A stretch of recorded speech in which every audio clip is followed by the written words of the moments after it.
छत्तीसगढ़ में भाजपा की सरकार बनते ही विधायकों ने जनता की सेवा करना शुरू कर दिया है।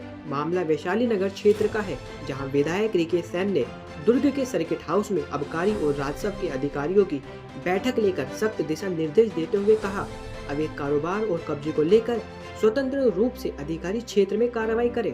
जो जमीन दलाल बिना कॉलोनाइजर लाइसेंस लिए जमीन खरीदी बिक्री कर रहे हैं, उन पर तत्काल प्रभाव से रोक लगाई जाए। इस दौरान विधायक रीके सैन ने विभाग के अधिकारियों से क्या कुछ कहा, सुने। आबकारी विभाग और रेवेन्यू डिपार्टमेंट, ये दो लोगों से एक परिचयात्मक बैठक थी, क्योंकि नवनिर्वाचित विधायक हुआ हूँ और सभी विभागों में एक परिचय होना बड़ा आवश्यक होता है, क्योंकि उनकी कार्यशैली कैसी है, किस रूप में काम कर रहे हैं, कौन कौन कहाँ पदस्थ हैं, किन किन अधिकारियों के पास क्या क्या जवाबदारियाँ हैं। इस विषय को लेकर आज एक परिचयात्मक बैठक हुई है। उसमें मैंने दोनों विभागों को कुछ पहल करने को कहा है। जैसे कि आबकारी विभाग को आज मैंने कहा है, आबकारी विभाग के साथ साथ तालमेल बैठाने के लिए नगर निगम के अधिकारियों को भी मैंने एडिशनल कमिश्नर अशोक द्विवेदी उनको भी बुलवाया था। तो उन दोनों का तालमेल बैठा दिया गया है कि 10 दिन के अंदर कैसे शिफ्ट हो दुकान, अंग्रेजी शराब दुकान जो सड़कों पे है, देसी शराब दुकान जहाँ से हमारी माता बहनें गुजरती हैं, जहाँ से हमारे युवा स्टूडेंट गुजरते हैं, उनको वो दुकानें ना दिखे। तो ऐसी किन स्थानों पे चयन करके हमें जो है उनको भेजना है दुकानों को। तो दोनों का तालमेल बैठा और एक कार्रवाई मैंने कहा है कि 10 दिन के अंदर दे दो। हो सकता है 20 दिन लग जाए, हो सकता है 1 महीना लग जाए, लेकिन उसके लिए एक जो नोटिस की प्रक्रिया है वो आज से चालू हो गई है। तो एक गंभीर विषय ये था।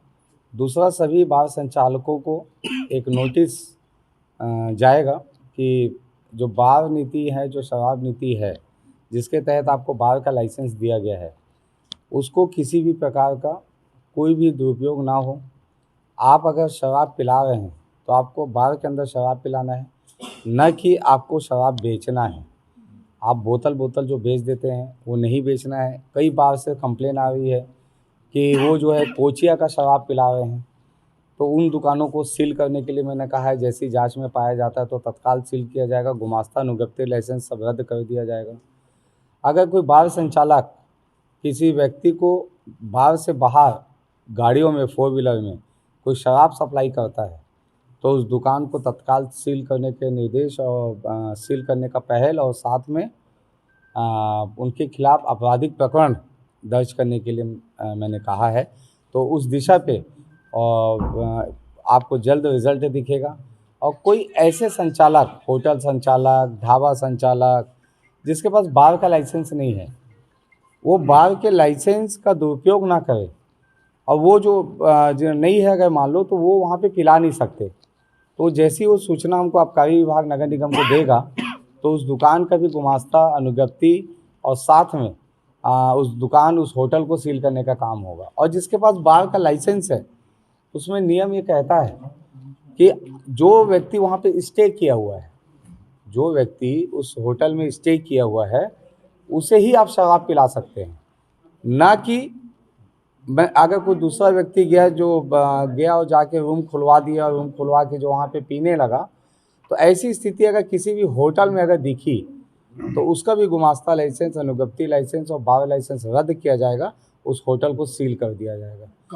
कांग्रेस की सरकार थी तब तक आपकी पार्टियों ने लगातार विरोध किया बंदी के लिए, तो इस बार आप सिर्फ स्थान चेंज कर रहे हैं कि बंद भी हो सकता है सरकार? नहीं, हमने शराबबंदी की कभी बात नहीं की, अभी भी बात नहीं किया, अपने मैनिफेस्टो में पहले भी बात नहीं किया।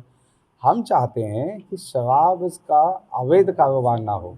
हम चाहते हैं कि शराब दुकानें ऐसी जगह पे हो जहाँ पे हमारी बहू बेटियाँ देख ना सके। क्या होता है कि जैसे कोई स्टूडेंट जा रहा है तो अपनी मम्मी से पूछता है कि मम्मी ये क्या है, यहाँ भीड़ क्यों है? तो बोले बेटा ये शराब है, दुकान है, बहुत गंदी चीज़ होती है। बोले मम्मी गंदी चीज़ है तो फिर इतने लोग पीते क्यों हैं? तो वो कहीं ना कहीं उसका झुकाव उस बच्चे का उस शराब के प्रति हो जाता है। कई राज्यों में जीएसटी हटा हुआ है, लेकिन इस छत्तीसगढ़ में जीएसटी लगा है, जिसकी वजह से शराब की कीमत बढ़ चुकी है। तो क्या आपकी सरकार बनने के बाद, शपथ ग्रहण होने के बाद इसकी जीएसटी हटाया जाएगा? अच्छी बात है, शराब अगर बढ़ी हुई है तो कम लोग पियेंगे।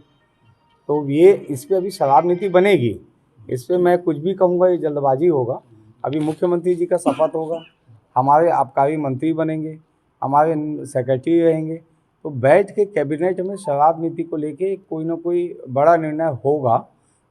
उस नीति में क्या बदलाव आता है वो देखने को मिलेगा, तो जल्द आप देख पाएंगे। दूसरा, रेवेन्यू डिपार्टमेंट की आज बैठक हुई जिसमें एसडीएम, तहसीलदार और मेरे विधानसभा के सभी पटवारी उपस्थित थे। उनसे कह दिया गया है कि एक भी अवैध प्लॉटिंग 1 स्क्वायर फीट का भी मेरे विधानसभा पे नहीं होना चाहिए, और जो भी है कॉलोनाइज़र के माध्यम से ही जो मेरी जनता है या बाहर की जनता है वो कॉलोनाइज़र से ही कोई प्लॉट खरीदे या बेचे, और ज़मीन जो है उस पर कार्रवाई करने के लिए पहल हो गया है। आपको जल्द आबकारी विभाग का, जैसे कल मैंने पुलिस प्रशासन के साथ एक बैठक की, शाम को आपको दिखा शहर में पूरी पुलिस दिखी, वैसा ही आबकारी विभाग का और रेवेन्यू डिपार्टमेंट का आपको आज और कल में एक बड़ी कार्रवाई देखने को मिलेगी। लगातार फोकस आपका आबकारी पे है, क्या आगामी समय में क्या मंत्री बनने वाले हैं? नहीं, ये विषय तो पार्टी का होता है, मेरा सिर्फ आबकारी को लेके नहीं। आबकारी, मैं ये कहता हूँ, सड़क नाली बना देना ही विकास नहीं होता। जब तक सर्वांगीण विकास ना हो, हमारा शिक्षा व्यवस्था कैसा है, हमारा स्वास्थ्य व्यवस्था कैसा है, हमारी नगर निगम की व्यवस्था क्या है, हमारा रेवेन्यू डिपार्टमेंट क्या पहल करता है, हमारे खाद्य विभाग का क्या पहल है, आबकारी नीति क्या है, सभी को लेके इसीलिए अलग अलग विभाग बनाया जाता है। और अलग अलग विभाग का जब तक सर्वांगीण विकास नहीं होगा, कोई भी विधानसभा सक्सेस नहीं होगा। लगातार जो चखरा सेंटर पे कार्रवाई होती दिखाई दे रही है, क्या इससे पहले क्या लोगों को सही लगता था तो कार्रवाई नहीं होती थी? नहीं, देखिए, कांग्रेस की सरकार ने अवैध चखना सेंटर डाला हुआ था, टेंट लगा के, टेबल लगा के वहाँ पे खिलाया पिलाया जाता था, लड़ाई झगड़े का वातावरण बनता था, उसके साथ साथ मोहल्ले में लोग घुस जाते थे शराब पी के, तो इस टाइप की घटनाएं होती थी। गौरतलब है कि छत्तीसगढ़ विधानसभा चुनाव में आए नतीजों ने सभी को चौंका दिया। दरअसल यहाँ विधानसभा चुनाव में 75 सीटों की जीत का लक्ष्य लेकर चलने वाली कांग्रेस केवल 35 सीटों पर ही सिमट गई। बीजेपी ने पूर्ण बहुमत के साथ सत्ता में वापसी की। रिजल्ट से पहले कांग्रेस ने दावा किया था हम पूर्ण बहुमत के साथ सरकार बनाएंगे, लेकिन कांग्रेस के कई सीनियर नेता विधानसभा चुनाव हार गए, जिसके बाद अब बीजेपी के विधायक एक्शन मोड में रहते हुए जनता की सेवा करने में जुट गए हैं। आप इस खबर को लेकर क्या सोचते हैं, हमें कमेंट कर जरूर बताएं। देखते रहिए जनहित टाइम्स।